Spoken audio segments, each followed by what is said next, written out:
کمانی چاہیے. ہم کچھ نہیں کر سکتے. جہاں پہ ابھی بھی کچھ انسانیت باقی ہے, مہذب دنیا اسرائیل کو کسی طریقے سے تو روکے.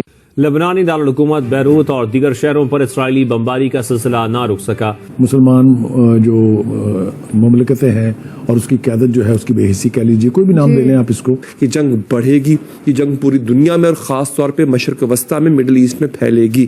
ناظرین, ایک بڑی گمبھیر صورتحال پیدا ہو رہی ہے مڈل ایسٹ میں, اور بلکہ مڈل ایسٹ کیا, ہم اگر یہ کہیں کہ ایک بہت بڑی جنگ کی لپیٹ میں یورپ بھی آ سکتا ہے.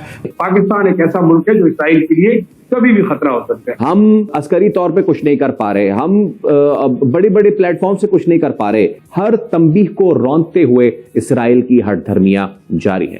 اس نے غزہ جنگ کو لبنان تک بڑھا دیا ہے, اور پہلے پیجر اور واکی ٹاکی حملوں سے انسانوں کو نشانہ بنایا, اور اب اس ناجائز ریاست کی فضائیہ لبنان پر بمباری کر رہی ہے.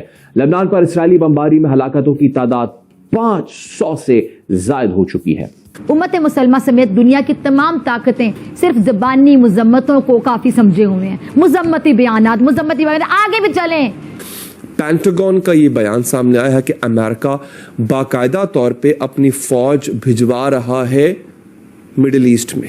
یہ تو غضبناک اسرائیل کچھ سننے کو تیار نہیں ہے. کیا اسکول, کیا ہاسپٹل, کیا پناہ گزینوں کے کیمپ اور کیا اقوام متحدہ کے ادارے اسرائیل کا جہاں دل چاہتا ہے, جہاں ان کا جی چاہتا ہے بمباری کر کے بربادی پھیر دیتے ہیں. اب لبنان میں جس قسم کے حملے کر رہا ہے اسرائیل, کیا اسرائیل کو کوئی روکنے والا نہیں ہے؟ کیونکہ جو لبنان میں ابھی تک ہلاکتوں کی تعداد ہو چکی ہے 570 ہو چکی ہے, بڑا کاؤنٹ ہے. امریکہ نے کہا جی کہ میرے شہری لبنان چھوڑ دیں. ہم لاتے ہیں ٹاک شوز اور ان لمیٹڈ انٹرٹینمنٹ صرف یوٹیوب پر. اگر آپ نے ابھی تک ہمارا چینل سبسکرائب نہیں کیا تو ابھی سبسکرائب کریں اور بیل آئیکن کو کلک کر کے ہماری لیٹسٹ ویڈیوز کے بارے میں اپڈیٹ جانیں.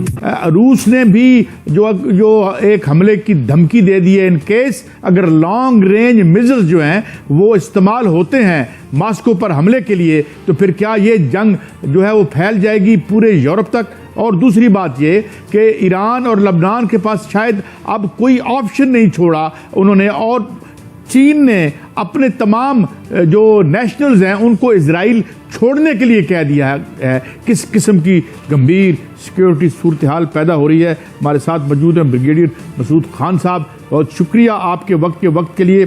میں ان دونوں باتوں کے حوالے سے چاہوں گا بریگیڈیئر صاحب کہ یہ اس کو بڑا لائٹ لیا جا رہا ہے, مگر کچھ اینالسٹ کہہ رہے ہیں کہ the world is on the brink of a third world war. Low intensity تو ہو رہی ہے, تو کیا آل آؤٹ وار کا خطرہ ہے؟ اس طرح کا پاگل پن ہو سکتا ہے جس طرح زیلنسکی اور نیتن یاہو چاہ رہے ہیں؟ جی ہاں, دیکھیں میرے خیال میں سچویشن بڑی سیریس ہوتی جا رہی ہے, بہت ان مڈل ایسٹ اور رشیا یوکرین کے حساب سے.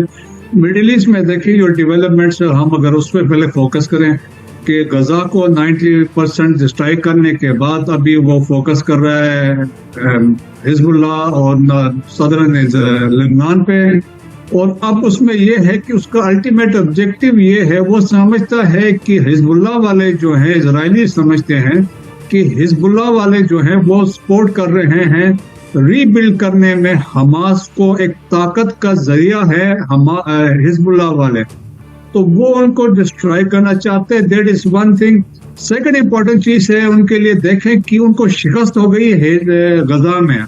وہ ان کا آبجیکٹو تھا پولیٹیکل اینڈ ملٹری وکٹری چاہ رہے تھے غزہ میں, دونوں میں وہ ناکام ہوئے. ہوسٹیج کی ریکوری ان سے وہاں پہ ہو نہیں سکی, تو اب ان کے لیے ایک وکٹری بڑی امپورٹنٹ ہے نیتن یاہو کے لیے. تو دیٹس وائی وہ چاہتے ہیں یہاں پہ ایک ایسی ایکٹیویٹی کرے.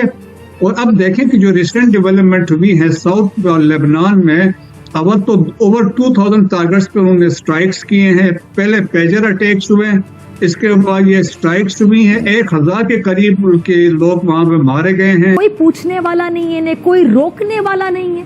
اور اس صورتحال میں عالمی ادارے ہمیشہ کی طرح بادستور کہتے آ رہے ہیں کہ یہ جو جنگ ہے یہ جنگل کی آگ کی طرح پھیل سکتی ہے, آگے بھی بڑھو نا, کچھ اور بھی کرو. مشرق وسطیٰ جنگ کے دہانے پر کھڑا ہے, ایسے بیانات. اور اب یہ ہوتا ہوا لگ بھی رہا ہے کہ جب دیکھیں ذرا لبنان سے حزب اللہ کے راکٹ حملوں کے بعد اسرائیلی طیاروں نے لبنان کا باقاعدہ رخ کر لیا. اب اسرائیلی طیاروں نے, آپ کو پتہ ہے کہ کل کیا کیا, الصوب لبنان کے جو مختلف علاقے ہیں وہاں پہ شدید بمباری کی ہے. میرا ذاتی خیال یہ ہے کہ لبنان کو چاہیے کہ وہ اپنے سارے بارڈر سیل کرے, اپنی ساری فلائٹ بند کرے اور حکم دے کہ nobody can leave this country. That is the only security against that kind of genocide that Israel is doing. اور یہ سارے لوگ جن کو وہ کہہ رہے ہیں کہ باہر نکل جائیں, ان کی قیادتیں, ان کی حکومتیں, ان کے ملک اسرائیل کو سپورٹ کر رہے ہیں in term of weapon, in term of funding, in term of man power. امریکہ کو اٹھا کے دیکھیں, وہ اتنا تڑپتے ہیں کہ 40,000 فوجی پہلے تھے, مزید اور بھیج دیے ہیں. 2 بیری بیڑے وہاں کھڑے ہوئے ہیں جس کے اوپر ایئر کرافٹ کیریئرز ہیں 2. وہ بھائی آپ ظالم کا ساتھ دینے کے لیے آ رہے ہیں, اور آپ یہ کہہ رہے ہیں کہ ہمارے لوگوں کو نکل جانے دیں, باقیوں کو ہم قتل کریں گے. یہی کہہ رہے ہیں نا. میسج کیا ہے؟ میسج یہ ہے کہ ہمارے بندے تو سیف ایگزٹ لے کے نکل جائیں, باقیوں کو برباد کرے اسرائیل, چاہے جو مرضی کرے. میں مطالبہ کرتا ہوں مسلم قیادت سے کہ وہ اپنے ملکوں سے بھی نہ نکلنے دیں, ان کا سوشل بائیکاٹ کریں, ان کا بلاکیڈ کریں, ان کا بنائیں ان کو انسانی شیلڈ. کوئی خرابی نہیں ہے, ویسے بھی تو بناتے ہیں نا جب ظلم کرنا ہوتا ہے.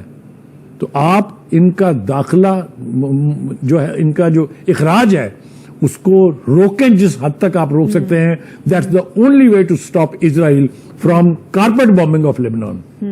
مجھے سمجھ میں نہیں آتی ہے یہ کس عالمی ضمیر کا رونا روتے ہیں آپ. کدھر ہے وہ یونائٹڈ نیشنز؟ ایران خود ابھی بیک فٹ پہ ہے. اسماعیل ہنیہ کی شہادت کو ابھی کافی وقت ہو گیا ہے. انہوں نے کہا تھا کہ ہم بر وقت بدلہ لیں گے, بہت جلد بدلہ لیں گے, لیکن کچھ نظر نہیں آیا. اب سوال یہ ہے کہ کیا مشرق وسطیٰ میں اسرائیلی توسیع پسندی سے جنم لینے والی کشیدگی تباہ کن عالمی جنگ میں تبدیل ہو سکتی ہے؟ اسرائیل کو لگام کون ڈالے گا؟ اسرائیل کا آخر مشن کیا ہے؟ دیکھیے, اس کا پس منظر جاننا بہت ضروری ہے کہ ایران کو کیوں لپیٹ میں لینا چاہتے ہیں. لپیٹیں اسرائیل کی شروع سے یہ خواہش ہے کہ ایران کو کسی طرح اس میں کر لیا جائے, سیکنڈ کر لیا جائے اس میں, اس کانفلکٹ میں. اور اس کی وجہ یہ ہے کہ اسرائیل کو شروع سے جو آنکھوں میں بات کھٹکتی ہے وہ ایران کے نیوکلیئر انریچمنٹ کا جو سلسلہ ہے, اور اب کافی آگے بڑھ گیا ہے تقریباً 60-65% تک. اور جب چاہے ایران ہفتوں میں اپنا ایٹمی ہتھیار بنا سکتا ہے. یہ سب سے زیادہ کھٹک رہی ہے بات. اب اس پیراہے میں اگلی بات کر لیتے ہیں. اسرائیل نے کوشش کی کہ ہانیہ صاحب کو شہید کریں تاکہ ایران کی سرزمین پر, تاکہ ایران اس میں مچل کر فوراً حملہ کرے. اور اس کے جواب میں اسرائیل نے کوشش کی کہ وہ ان کے ایران کے کانسولیٹ پر سیریا میں حملہ کرنے کے بعد ایران کو اٹریکٹ کرے. لیکن ڈپلومیسی اتنی زبردست کی گئی اس وقت ایران کی طرف سے بھی اور باقی چند ممالک کی طرف سے کہ وہ ایک لمیٹڈ اسکیل میں دونوں طرف سے ایران نے کچھ برسا دیے میزائل, اور اس کے جواب میں اسرائیل نے نپے تلے انداز میں. اب جو معاملہ ہے وہ تھوڑا سا اور خطرناک موڑ پر جاتا جا رہا ہے. اسرائیل کو پہلے کامیابی نہیں ہوئی کیونکہ امریکہ بھی نہیں چاہتا تھا کہ یہ معاملہ ایسکالیٹ اس لیول پر ہو جائے کہ جس کا خدشہ آپ نے ظاہر کیا کہ دنیا کے باقی بڑے ممالک اس کی لپیٹ میں آ جائیں, رشیا ہو گیا, باقی ممالک ہو گئے. تو اس کی وجہ سے وہ نہیں چاہتا تھا. لیکن ایٹ دا سیم ٹائم جس قسم کی پروٹیکشن اور جس قسم کی سپلائی دی جا رہی ہے امریکہ کی طرف سے, اس کا مقصد یہ ہے امریکہ کا کہ جو اسرائیل کے اہداف ہیں, اور اہداف کیا ہے اسرائیل کا کہ پہلے 1948 میں زمین قبضہ کی, 530 دیہاتوں کو بلکہ ولیجز کو اور آبادیوں کو مسمار کر کے تقریباً 19,000 کے قریب فلسطینیوں کو وہاں سے ڈسپلیس کر کے جب دھکیلا گیا فلسطین کے باقی حصوں میں, تو وہ 1967 میں مزید قبضہ کر لیا گیا کوئی زمین. اور غزہ میں اب کوشش یہی کی گئی کیونکہ اسرائیل نے ایجپٹ کو بھی کہا کہ کسی طریقے سے سینائی کا ہمیں آپ صحرا دے دو تاکہ اب ان کو وہاں بسا دیں, آپ کے فلسطینیوں کو, تاکہ قبضہ کر لیں. تو یہ اس پہ بڑی لٹریچر موجود ہے کہ گریٹر اسرائیل کا کانسیپٹ. تو آپ کو یہ ویڈیو کیسا لگا کمنٹ باکس میں ضرور لکھیے. اس ویڈیو کو لائک کیجیے, شیئر کیجیے, سبسکرائب کرنا نہ بھولیے آپ کے چینل EFC.com. ملتے ہیں اگلی ویڈیو میں. جے ہند.